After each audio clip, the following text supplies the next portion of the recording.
back to Music with Ryan. Thanks for joining me and checking this video lesson out. This week's featured lesson is the gospel tune In the Sweet By and By. I've created a nice beginning Carter style arrangement in the key of G, very sing-along friendly and jam friendly version here. Is very melody driven arrangement. And I think you'll really enjoy. It's a beautiful song and a beautiful melody. And so if you're interested in learning the full-length version, as this video here on YouTube is just a preview, you can click the first link in the box right down there, and it'll shoot you over to my website, and there you can purchase that. It comes with about 30 minutes of video, PDF tabs, and 3 backing tracks. And if you're really interested in the way I teach, you can click the second link in the box, and you can learn all about being a member.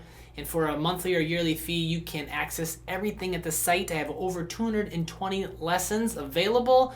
Add a new one each week. Got tons of free stuff over there, so check that out. For now, we're going to go ahead and start walking through this arrangement, this lead part here for the In the Sweet By and By. Throw the tabs up on the screen and zoom on into the left and right hand. So thanks for watching, and I hope you enjoy. All right, so let's go ahead and start breaking down In the Sweet By and By here. Beautiful little gospel tune. And just remember the markings on the bottom of the staff are your pick directions, and any markings on the top of the staff, like the little numbers, are left-hand fingering. So there's just a few little things in this arrangement to watch out for. And then also, I'll be using both sets of G chords, okay? And what I mean by that is they're both G, it's just the way I finger them. And so one will be like this, and the other one I kind of call full G, kind of like a little slang term to help my students remember. But yeah, full G and then this regular old G here, okay? So I'll be using both. Just kind of depends on what the arrangement is calling for and where the melody sits and such. So I'm going to play the first 4 measures and then we'll break it down. So here we go. Starts on beat 3. So 1, 2.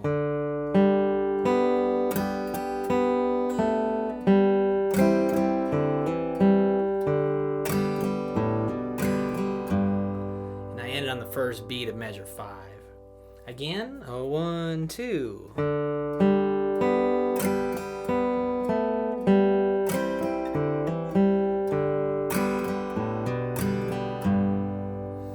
right, so what do we got going on there? We got the little pickup there on beat 3, like I said, and all inside the G chord, and I'm gonna be doing open D, then open G, and then measure 2, I'm gonna have an open B string. 3, 4, 1, and then a strum. That's those 2 little 8th notes tied together there, the little beamed together, and down up. Okay, that's a strum. 2 8th notes, and then back to the open B string, and then I'm gonna have to get the second finger involved. It's gonna play the 2nd fret of the G string. Okay.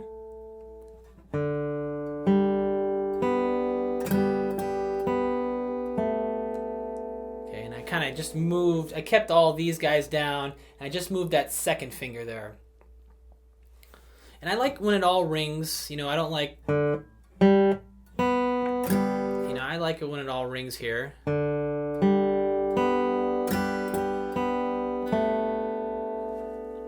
And then going on, we get to the C chord. I'm going to play an open G string, but I'm going to finger my C, and a strum. And then we have a 0-2 hammer on the D string. 3 and then an open G string, quarter note. So now, if you're familiar with hammer-ons, then you can kind of ignore me for a second, but just a quick note, this is a beginner arrangement, so I like to just mention about the hammer-ons. It's not, in this case, it's not, it's, okay, they're both even, they're both 8th notes, so equal in duration.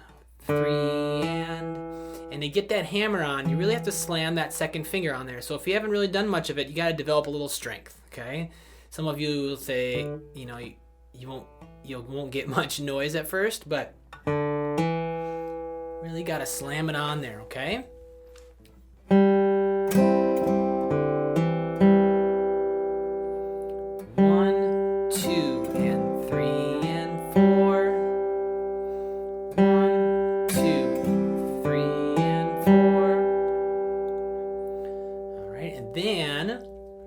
So yeah, practice your hammer-ons. And last note, if you're having really troubles with it, just take your whole hand off and just work on playing just that note, hammering it on. Okay, and not quick. We want 3 and 4 and okay.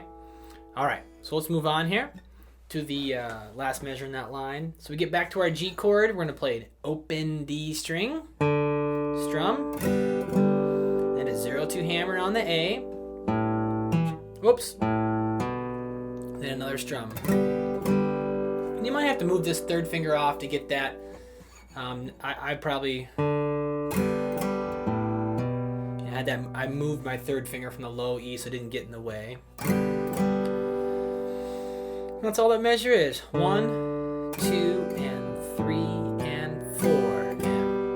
Okay, and remember, I'm focusing my strumming on the bottom 3 strings as written. You know, I'm fingering the whole chord, and if you strum more than that, that's okay. It's not the end of the world. That's why I'm fingering the whole chord. And yeah, you know, it sounds a little cleaner when you strum just the bottom 3 or 4 strings, or the highest sounding 3 or 4 strings, okay? A little cleaner.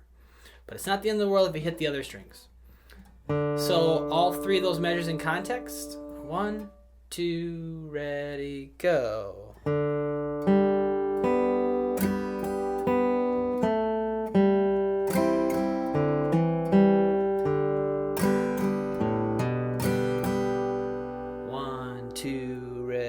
Go.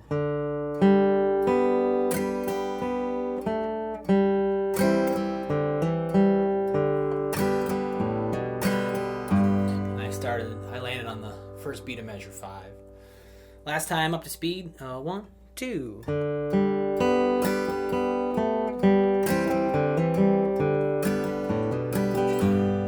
right, so there's the first 4 measures. And I think we'll see those again. So once you get the first 4, you're going to have actually 8 measures of this piece. I believe, yep, or thereabouts anyway. So let's go on.